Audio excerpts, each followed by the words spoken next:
신앙생활 시청자 여러분, 안녕하세요.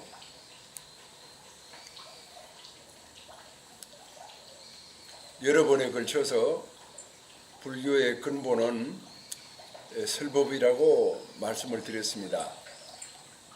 설법을 통해서 도를 깨닫고, 설법을 통해서 자기가 하고자 하는 일을 성취하고, 또 가정과 사회, 국가, 인류가 화평할 수 있는 모두의 길이, 일체의 길이 설법에 다 들어있습니다. 그러므로 설법이야말로 우리 불교의 가장 핵심 중에 핵심이라고 말할 수 있습니다. 이런 뜻으로 우리가 지나온 역사를 생각해 봤을 때 조선시대 500년은 보통 숭유업불의 시대이다라고 역사학자들이나 또 일반인들은 생각하고 있습니다.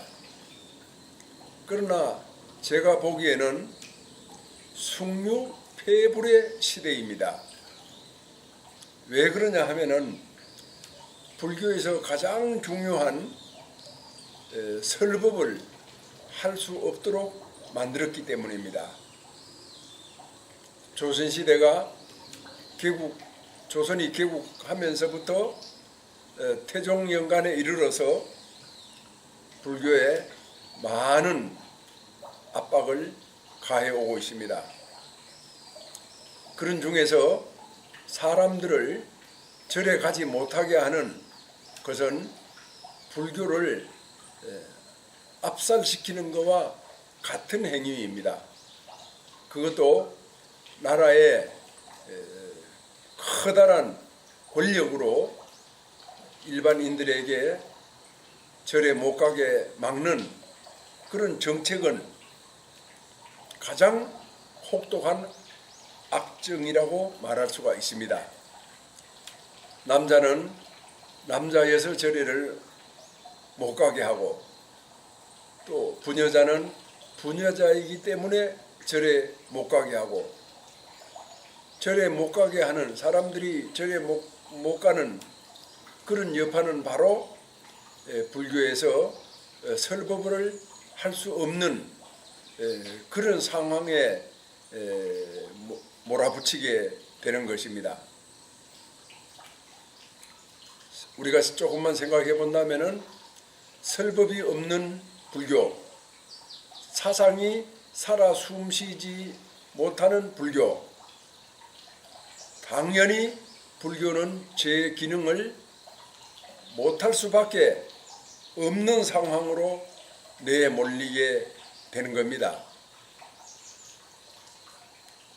모두가 다 아시다시피 불교는 매우 사상성이 투철하고 사상적인 면모가 뛰어난 그런 불세출의 가르침입니다. 왜 불세출의 가르침이냐? 시간과 공간을 뛰어넘은 사상이기 때문입니다.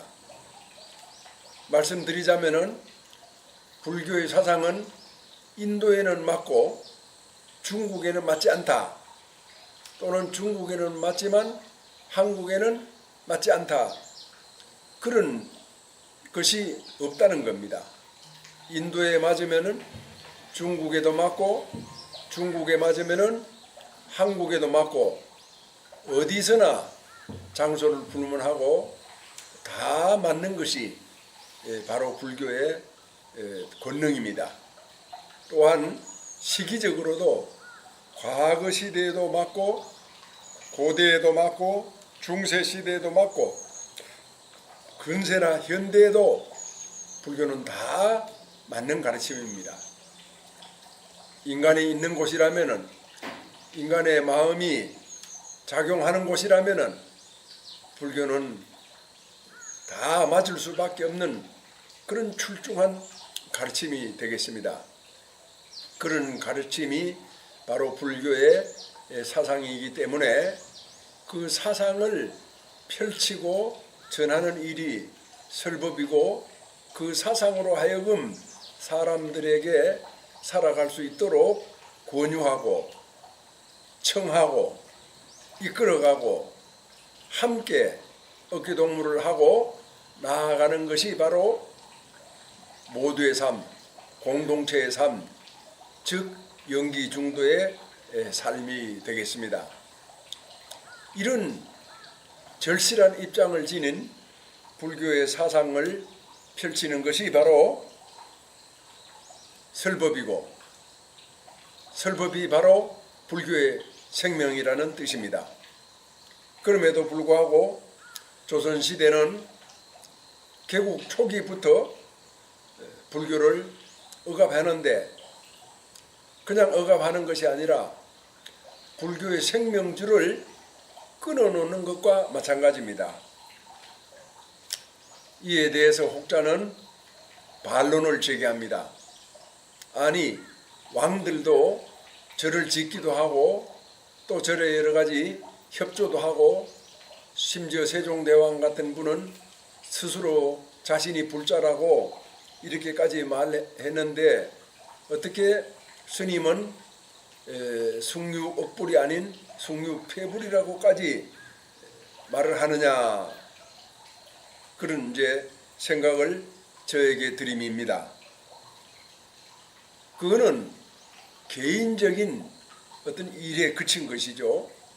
아무리 왕이라고 하더라도 불교의 전반적인 상황을 고려하지 않고 큰 틀은, 그러니까 사람들이 절에 가지 못하게 하는 큰 틀은 건드리지 않고 본인 개인이 필요에 의해서 아니면 호불호에 의해서 불교를 대했다라고 하는 것은 정책이 바뀐 것과는 판이하게 다릅니다.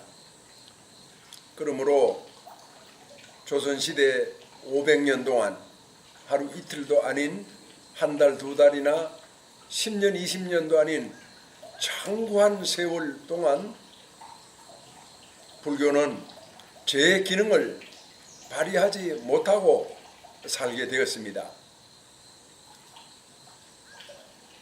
그래서 1897년 대한제국이 등장하고 13년 뒤에 1910년에 한일합방이 이루어졌습니다.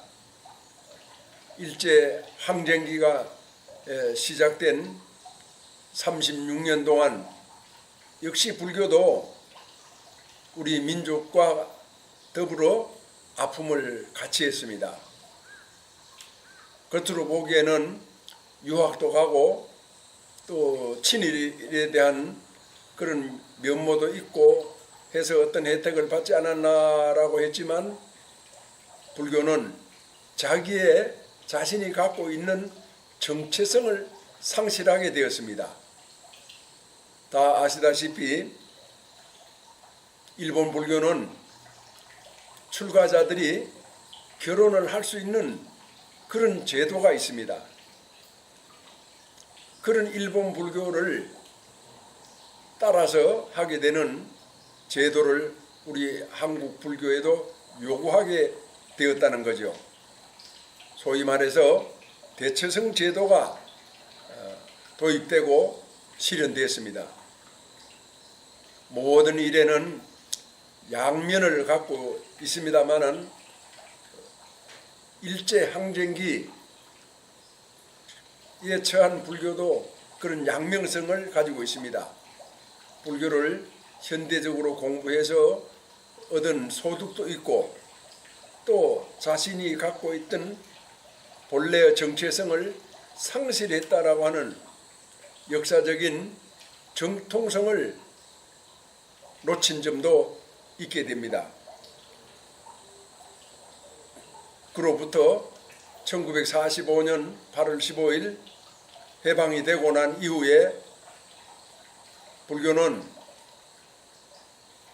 우리 사회와 더불어 자신의 몸을 가누지 못하고 휘청휘청한 상태에서 사회적인 격변기를 맞이하고 그 격변기 속에서 오직 살아남는다라고 하는 그런 것에만 뜻을 두고 겨우겨우 지내왔습니다.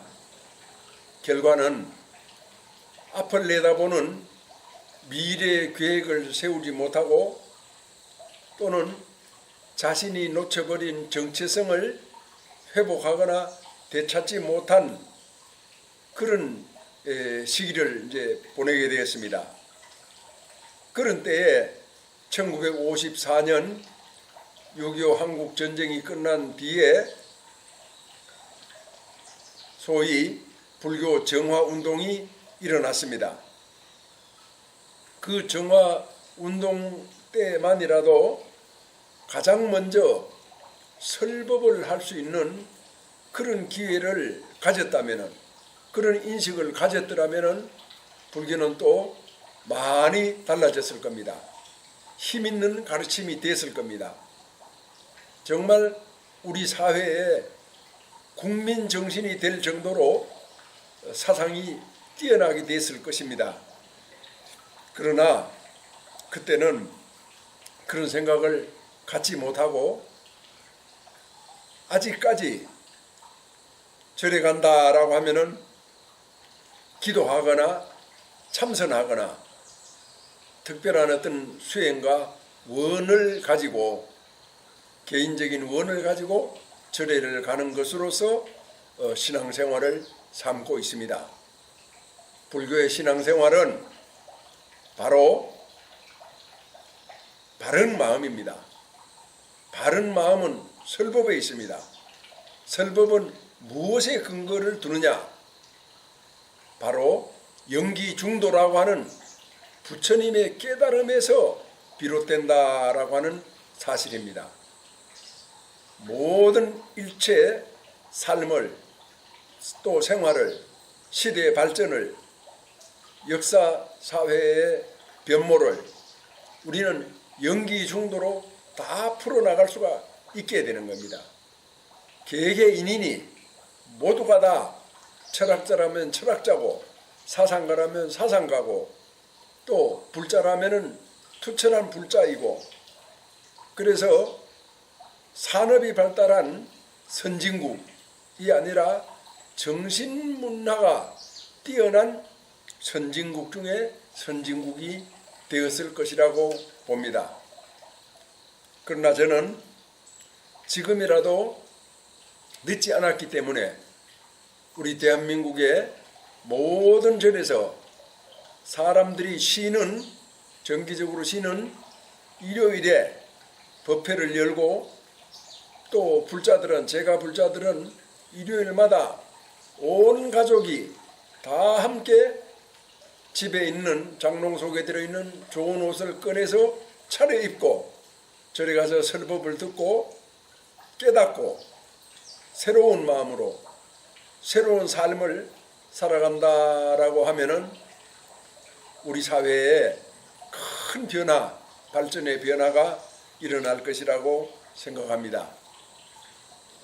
그래서 우리는 우리가 걸어온 역사의 길을 바로 인식하고 거기에 대해서 잘한 것과 바람직하지 못한 것에 대한 평가를 스스로 내린 뒤에 잘하는 것은 더욱 잘하도록, 아쉬운 것은 교훈으로 이렇게 삼아서 불교 발전, 또 조국 대한민국의 발전을 위해서 사는 삶이 되어야 하겠습니다. 그것이 바로 불자의 길입니다. 감사합니다.